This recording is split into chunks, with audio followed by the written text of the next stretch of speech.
Hey everybody, so this is day 2 of progressivism, okay? Go ahead and write this down please on a note card. So remember, when you write notes, you write the term on one side, flip the note card over and write the definition on the other, okay? So I'll tell you what I know about the Populist Party and we'll move on. Now, Populist Party was a third party. Okay, and I'm going to talk to you a little bit about that, give you a modern day reference to third parties. Populist, or think populist poor, populist, popular, population. Populists were for the poor, but mostly for the farmers. The farmers got tired of the trains messing with them. The farmers got tired because the trains they wouldn't be fair to the farmers. Okay, they would charge them higher rates than they should have. So they decided to get political and form an entirely new third party. Okay, now this whole thing about wanted free coinage of silver so farmers could pay off their debt, the idea is that put more money into the economy, create inflation, raise the prices of everything, and that when you have inflation, it lowers the value of their debt. It makes their debts lower because farmers are always in debt. They're always borrowing money for seed and eventually tractors and things like that. Okay, and for the land itself. So this was a third party, and this was really during the Gilded Age. I should have taught that in a previous chapter. But again, populist poor, or really farmers. So populism, the struggle of the farmers, led to a rise of a belief known as populism. Populism was the movement to increase farmers' political power to work, to pass laws in their interest. So now they may not have ever won any major elections, but what they did was they did result in some changes that helped the average person. What did the Populist Party promote? Well, a lot of the stuff that they promoted ended up being successes of the progressive movement. Okay, graduated income tax, that's the 16th Amendment. Federal loan programs, okay, we have that today, I don't know about then. Direct election of senators by popular vote, that's the 17th Amendment, you should have that memorized. Single terms for president and vice president. No, we don't have that. They're limited to 2 terms. Secret ballot. Yes, that is we ended up getting that. And restrictions on immigration. Yeah, farmers and their restrictions on immigration. Now farmers want immigration so they could pay immigrants less. So times have changed. Okay? So in modern day, anytime we talk about a candidate being populist, we mean that that candidate is trying to appeal to poor people. Donald Trump and his immigration restrictions, Bernie Sanders and free healthcare and free community college. Both can be populist at times. Okay? All right, so and this is the only time I've ever seen it on the EOC. Why did the Populist Party want free coinage of silver? And the answer is A, to increase the amount of money in circulation, therefore creating inflation and thus lowering the value of their debt. All right, let's move on. All right, if you know it, fine. If you don't, write it down. This was in the video too. Around in the late 1800s, Thomas Edison and his team of inventors invented the light bulb. Okay, the video explains it better than I can, but understand that with this invention of the light bulb, it will allow factories to work at night. Notice this is a factory and notice the light bulbs. So that means, because before Edison, you had factories and once the sun went down, you just sent everyone home. Now you can have a day shift and a night shift, okay? So that can be good for the country. Okay, it may not be good for the worker, but it's good for the country.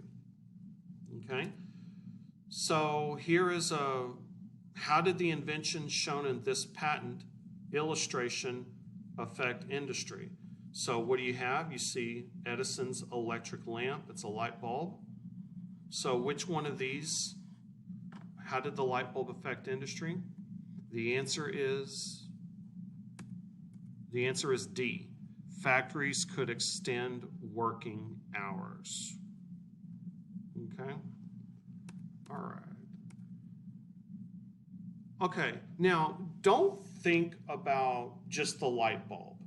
Think about electricity in general, because think about it. The Edison invented the light bulb, right? But what do you plug the light bulb into? Into a lamp. Somebody had to invent that too. Now here's another one. What do you plug a lamp into? The wall socket. Where does that go? It goes to electric power plants. So basically, as far as I could tell, Edison, we always think, Edison kind of invented electricity. I mean, electricity is a natural phenomenon, so you really can't invent it. But the reality is because of Edison, the country became electrified. So without Edison, we would not have electric power plants. We wouldn't have record players. Edison invented a lot of stuff, okay? He invented the motion picture camera. So really, he invented the movie, Edison did. So it's not just the light bulb, it's a whole lot of other important things. So which statement best explains how the application of electricity in the early 1900s affected the development of the U.S. economy? Okay, now let me tell you something, and I want you to remember it for the whole class. Technology makes everything faster, cheaper, more efficient. Faster, cheaper, more efficient. All right, answer the question. And the answer is C. Manufacturing processes became more efficient. Remember what I said? Faster, cheaper, more efficient. Okay? It really is that easy, trust me. All right, sorry I don't have the arrows. All right, write this down. What is a muckraker? Hit pause if you need to. Muckrakers are journalists. They are activists, they are journalists, and what they will do is they will expose society for what it is. So what chapter are we on? Progressivism, progress. Part of that progress is exposing the crap, exposing the muck. So basically, you know how we have that saying, you're just digging stuff up? Well, you're raking up the muck. Raking up the muck. So a muckraker is somebody who's digging up shit, digging up crap, okay? That's what muckrakers do. They are investigative journalists or photographers or writers who expose society for the way it is. So here's a good picture, okay? All right. The muckrakers are here. These are well-meaning people who are exposing government corruption. Okay? So an example, and I don't think you need to know the name, but an example is Jacob Reese. Now you saw him in the second documentary where he would go into he would go take pictures, okay? And he would take these pictures and he would have slideshows for rich people. And he would say, this is how the other half lives. And he would publish these pictures in a big book called How the Other Half Lives. And it was a bestseller for a while, and it was his way of saying, we need to help the poor, okay? So rich people, don't live in your bubble. This is how poor people live, okay? So he would take pictures like this to show rich people how poor people are living, okay? No windows, no indoor plumbing, crowded conditions, okay?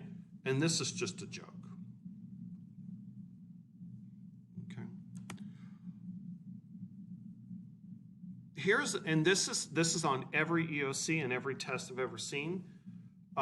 Teddy Roosevelt, the president, read a book called The Jungle. The Jungle. And it was a book by a guy named Upton Sinclair.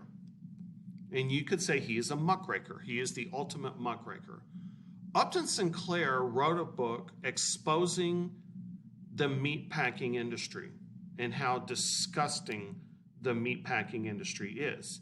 Upton Sinclair wanted the meatpacking industry to have a safer working conditions for the workers.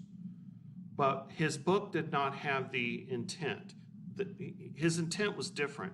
But what ended up happening because of the jungle is that the government is going to step in and regulate the food and drug industry. Because the book is disgusting. The Jungle is a disgusting book. Teddy Roosevelt was reading the book and he couldn't eat after he read the book, because he learned about how gross the meatpacking industry was and how like workers would be like chainsawing pigs open and then they would cut themselves and then a finger would end up in the sausage and workers would get hurt. And imagine if you're chainsawing a dead cow and you hit the large intestine and cow poop gets all over the carcass. Well, then that means that you got to throw that away. But no, they would just keep pushing it. And then people would get sick from that. Rats would be all over these meatpacking industries, and they would get into the food and stuff and into the sausage, and it was disgusting. And because of Upton Sinclair's book, the government is going to step in and it's going to pass some laws. And you're going to write this down on a separate page, but they're going to pass the Meat Inspection Act and the Pure Food and Drug Act. Okay? So anytime you buy a food in this country or anytime you get a drug, it has to be FDA approved. And the food has to be inspected by the U.S. Department of Agriculture. So instead of having a laissez-faire government, now the government is getting more involved. And we want the government to get more involved. Do you want to go to Wendy's and do you want to eat dead dog or do you want to eat dead cow? You know, you need to know what's in your food and in your drugs. Before the Food and Drug Administration, there were all kinds of medicines that were for people. Like, for example, look at this, electromagnetic bathing fluid. And look at all this stuff that this electromagnetic bathing fluid cures. Scarlet fever, epilepsy, chronic abscesses, necrosis, female complaints, measles. Basically, it just cures everything. If you're going to sell a medicine, you better have, the FDA has to approve it. Oh, and look at this, fat off obesity cream. So you just rub it on your belly. And look at this, cocaine toothache drops. Oh, the good old days. Okay. And here's another one, heroin. So you could just go buy heroin at the local CVS, you know, back then. But then the DEA comes along and says, or the FDA, and says, no, you can't do that anymore. So they inspect your meat, they inspect your foods, and they approve your drugs. Okay? So write this down. Upton Sinclair wrote The Jungle, and it led to the Pure Food and Drug Act and the Meat Inspection Act. Okay, and Upton Sinclair was what you would call a muckraker. Okay, hit pause if you need more time. Now, I put this picture here because I also want you to understand that women were starting to protest more at the time. So here is a women's group that was protesting for more government rules. Nobody, man or woman, wants to eat rotten meat or rats in their sausage and stuff like that. So they want the government to come along and inspect the meat packing industry. So it was women's groups and it was muckrakers like Upton Sinclair that got this food safety inspections. Okay? So instead of the government being laissez-faire, hands-off, here in 1906, you've got inspectors from the government inspecting dead carcasses and dead cows and dead pigs and stuff to make sure that it's safe. Okay? So no more laissez-faire, more government intervention, more government power. Okay? Now, you don't need to write this down, but she is a muckraker. Ida Tarbell risked her life exposing Standard Oil, Rockefeller. She depicted John D. Rockefeller as a crabbed, miserly, money-grabbing, and viciously effective at monopolizing the oil trade. She would sneak on to places that, like oil refineries and stuff that Rockefeller owned, and she would write about the low pay and the horrible working conditions. She was a muckraker. Okay? Now, you do need to know about her. Her name is Ida B. Wells. Write this down, hit pause. She wrote about lynching in the South. And if you don't know what lynching is, it's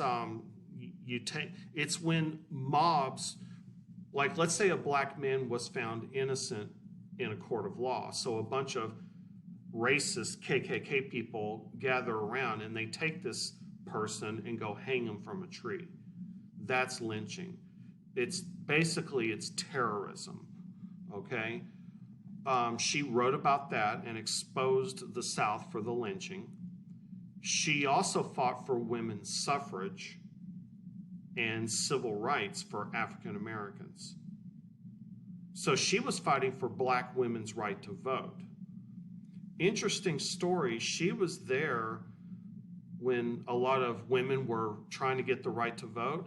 And Ida B. Wells, she was like, they kept saying, we need to put the black people at the end of the parade. Otherwise, the Southerners won't fight for women's suffrage with us.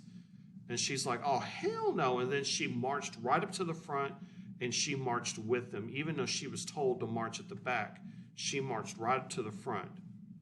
As you can see, she's a tough gal. She can handle herself. And so check out this quote.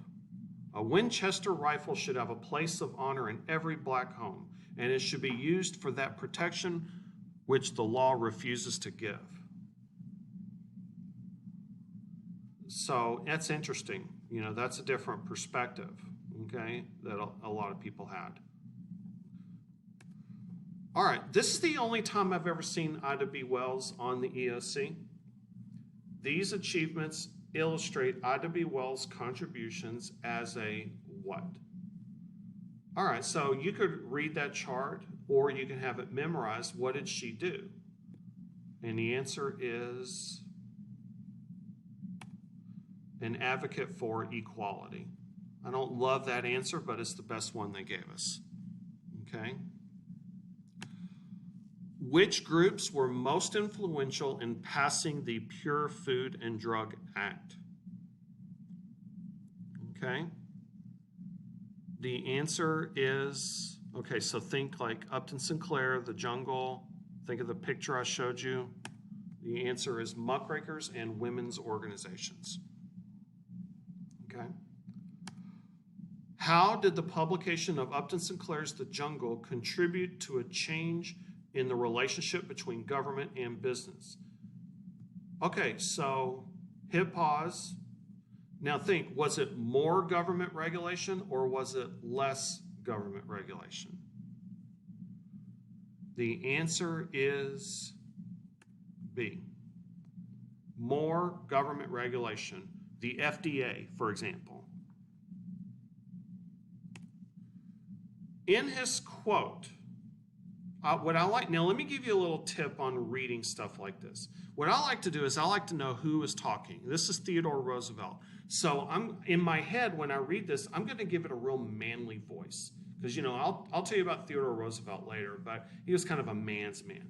So I'm going to read this in a real masculine voice in my head. Men with the muckraker are often indispensable to the well-being of society, but only if they know when to stop raking the muck. Read that again if you need to. Theodore Roosevelt was referring to what? So he was referring to muckrakers. So the answer is C. Sensational journalistic articles to expose the problems during the Progressive era. And here we go. I told you there's a lot of questions with Upton Sinclair. So here we have a quote. And shortly afterward, a physician made the discovery that the carcasses of steers, cows, which had been condemned as tubercular, think like tuberculosis, okay, by the government inspectors, were left upon an open platform and carted away to be sold in the city. Public response to the revelations such as the one in this excerpt above led to the establishment of regulations that were eventually enforced by the what? Okay, so you have the Meat Inspection Act, but what government agency was about inspecting the meat packing industry? Okay, it's not B. The CDC, they deal with like diseases like flu outbreaks and coronavirus outbreaks and stuff. So B looks good, but the answer is A. The answer is A, okay? The Food and Drug Administration, okay? All right, labor unions. Why do we celebrate Labor Day? I mean, really, think about it. We are celebrating people coming together and fighting for better working conditions, fighting for safer working conditions. And so in the late 1800s, even during the Gilded Age, labor unions were starting to go on strike to fight for better pay, better, safer working conditions. And you know what? They teamed up with the temperance movement. You know, the women who wanted alcohol outlawed. The temperance movement said this. And they both said this. They said if we had an 8-hour workday instead of a 12-hour workday, and we had a 5-day work week instead of a 6-day work week, then we wouldn't need to go home and drink so much. So why don't we ban alcohol and limit ourselves to a 5-day work week? And then workers wouldn't need to go drink so much. Because come on, if you worked 12 hours a day, 6 days a week, you might want to drink too. So the labor unions and the temperance movement came together and united to fight for the same cause. So unions would go on strike a lot, actually, and what would happen is like let's say Carnegie, you know, the most famous strike was the Haymarket strike, and you know, in Pittsburgh, and the workers would go on strike because they were working too hard, too dangerously, and too often.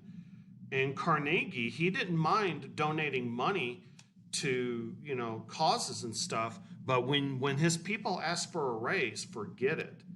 So what factory owners would do is they would hire entire armies of people. Imagine men on horses with bats and stuff and guns. They would show up to these strikes and bust some heads open. I mean, literally, these strikes would get violent, you know? And this is a strike from, to me, looks like the 1930s, maybe 40s, probably the 1930s. And this is a modern day strike. It says Safeway on strike, okay? And strikes, you know, labor unions are good when they want better pay and better working conditions, okay? And that's what Labor Day was celebrating, okay? So as you can see, labor union membership skyrocketed in the early 1900s, okay? Today, labor unions are not very powerful, especially in Texas. Here's some women getting involved with the strikes. So these women would, you know, they could be working in a garment factory and they're dressed up. They're wearing their best clothes, and they're like, we're on strike, you know, and we're gonna block the entrance to the factory and we're gonna stop the factory from running. That's what a strike is, okay? So this is a summary of what labor unions want. 8 hours for work, 8 hours for rest, and 8 hours for doing whatever you want, okay? So that's the idea. That's what labor unions fought for, and they finally got it eventually. I think maybe in the 30s, maybe, or in the 20s. Okay. So progressives also got laws passed that prohibited child labor. Get the kids out of the factories and put them into schools. So look at this. These kids are protesting because they say, we want to go to school. And look, it says here, more school, less hospital. Okay? You know, if you think about it, these kids probably can't read those signs. But anyway, it's still interesting though. Okay? So child labor was outlawed in the progressive era, in the 20s, I believe. Put the kids in school. Progressives passed laws limiting hours women worked. Okay? And sooner or later, men too. Today, when you work more than 8 hours a day, or when you work more than 40 hours a week, you get overtime. It's the law. Okay? Unless your salary. Okay? So better safe working conditions because of progressives, especially after the Triangle Shirtwaist Factory fire. And that's why I wanted to show you that documentary where you saw the fire at the end. This fire killed 148 girls and women. It inspired workplace safety regulations in New York City. Now you got sprinkler systems and fire escapes and better firemen, taller ladders, all that kind of stuff. All right, here's a multiple choice. I don't love this question, but let's look at it. 2 million child workers under 16 years today. The issue addressed by this poster is primarily associated with the what? All right, honestly, I always think the Gilded Age, but they didn't give that as a choice, so let's go with, it's going to be, but the issue of child labor is going to be addressed in the progressive era. Okay? The events in these visuals were labor responses to the what? So what are we looking at?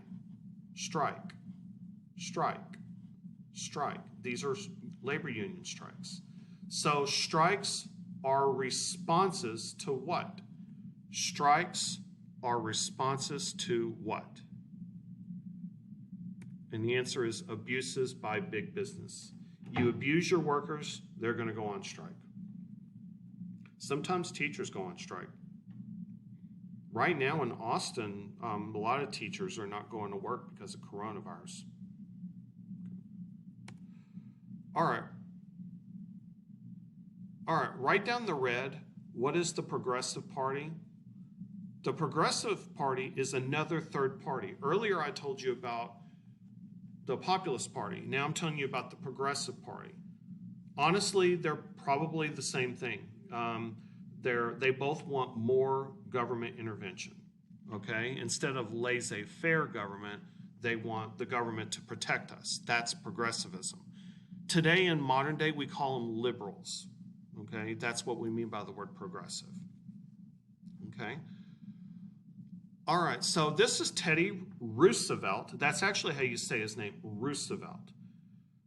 And his nephew will become Franklin Roosevelt, who will be president for a long time, okay? But in the early 1900s, we have Teddy Roosevelt, okay? And he will be a progressive president, and I'm going to tell you a little bit more about him in a second. But right now, I want to talk politics, and I want to tell you about third parties. This shows up every few years, but I think it's interesting because I'm really interested in politics. In this 2020 election, we don't have any major third parties, but they do play a role in our politics. If you want to write this down, go for it. They take votes away from the major parties. The major parties meaning Democrats and Republicans. They force major parties to adopt third-party positions. For example, the Progressive Party does that.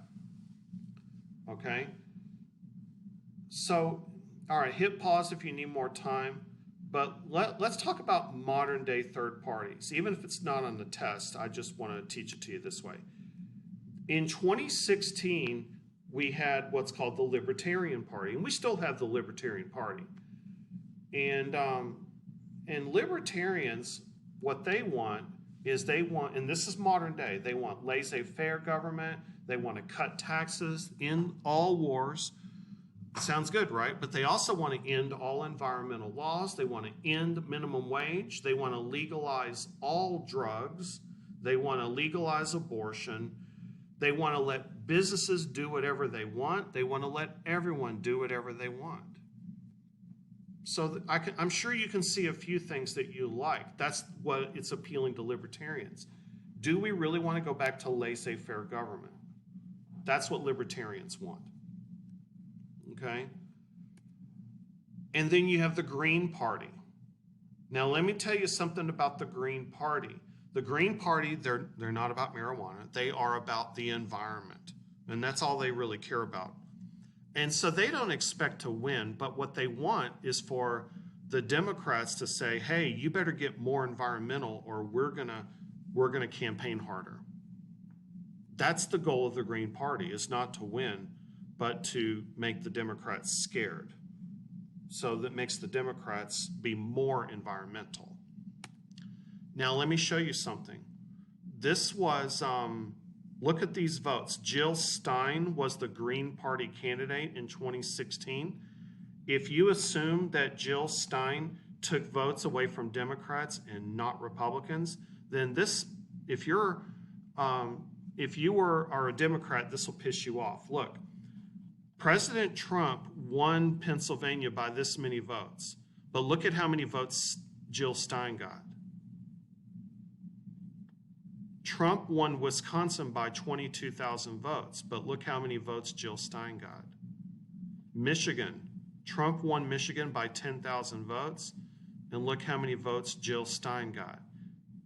So, and I know that people don't want to hear this, but Jill Stein, in a way, stole the election from Hillary Clinton. If it weren't for Jill Stein, then we would have President Clinton. Now, whether or not you believe that's a good thing, that's your business. But that is the truth, is how I see it, and a lot of people see it. So third parties can be a real spoiler. So look at this. How have major parties reacted to the scenario described above? Discontent with major political parties, such as Democrats and Republicans, leads to the organization of a third party. Potential voters mobilize support for the third party. The third party becomes competition for the major parties. So how have major parties like Democrats and Republicans reacted to all this? How have the Democrats reacted to the Green Party? The answer is C, by addressing those issues. Okay? So look at this. This is an EOC question. Which of the following best describes Ralph Nader's effect on the election in Florida? So look at this. George Bush, Republican, Al Gore, Democrat, Ralph Nader, Green Party. Look at how many votes Ralph Nader got in the state of Florida. But what's the difference here? The difference is less than 1,000. Ralph Nader stole the election. If it weren't for Ralph Nader, Al Gore would have been president in the 2000s. So the answer is D. His candidacy drew crucial votes away from the other candidates. Okay. All right, let's talk about Teddy Roosevelt. Here he is. And by the way, the teddy bear was named after Teddy Roosevelt. He was the youngest president in history at the time. He was progressive. Okay, so he was like less than 40, I think. One thing that Teddy Roosevelt is known for is his deal with national parks. Okay, Teddy Roosevelt was a hunter. And he said, well, if we build a city everywhere, then there won't be any animals to shoot. So preserve nature so you can still shoot it. I mean, I'm making a joke, but here he is at Yosemite National Park. Okay? And he probably drove a car there. Cars were just being invented around this time. Okay? Now, look at this quote by Teddy Roosevelt. The great corporations which we have grown to speak of rather loosely as trusts are the creatures of the state, the government, the state. And the state not only has the right to control them, but it is duty bound to control them whenever the need of such control is shown. Wow, that's a pretty impressive statement. He's saying that the government needs to come along and break up the trust, like with Rockefeller and the railroads. The government should come along and break up those trusts. That's a lot of government power, maybe too much for some people. Okay, so considered the most hardcore badass president of all time, busts trust so that everyone can play fair. Okay, so he was a trust buster. Here's Roosevelt going after the beef trust. I don't know exactly what that means, but think of Roosevelt as a trust buster. Okay, so write this down. Who is Teddy Roosevelt? Trust buster. National parks. Progressive.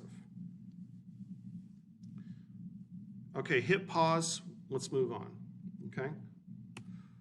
All right, I need you to write this down. What is the Interstate Commerce Act? Honestly, this is more of a Gilded Age thing, but that's just how I teach it. The Interstate Commerce Act is the first law ever passed that regulated a major corporation. And in this case, it was the railroads. And so I imagine the Populist Party, the farmers, got together and got Congress to pass this law.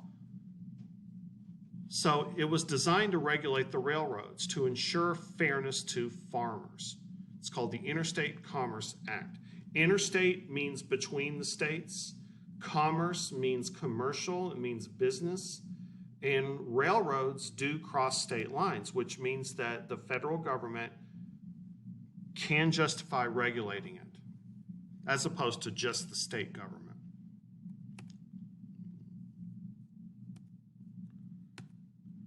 I need you to write this down. This is important. What is the Sherman Antitrust Act? So antitrust, it broke up the trust to promote competition.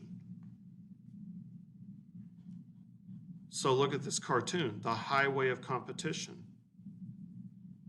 And what's stopping the highway of competition? Monopolistic trusts.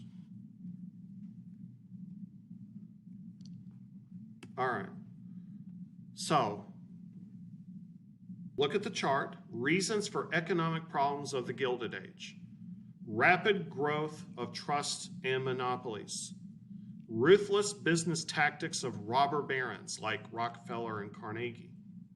Use of unfair practices by the railroads, such as rebates, pools, and differential rates, meaning that the railroads were favoring bigger corporations and not individual farmers. One way the United States government responded to the problems caused by the conditions in this list was by what?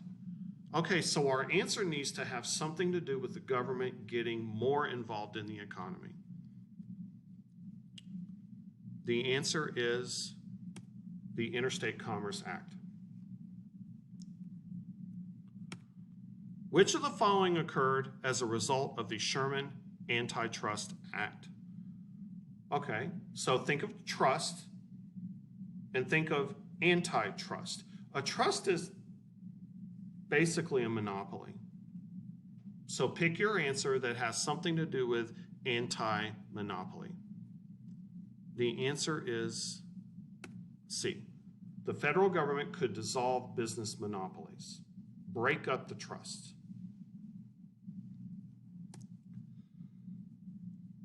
So here is a quote from Roosevelt's autobiography.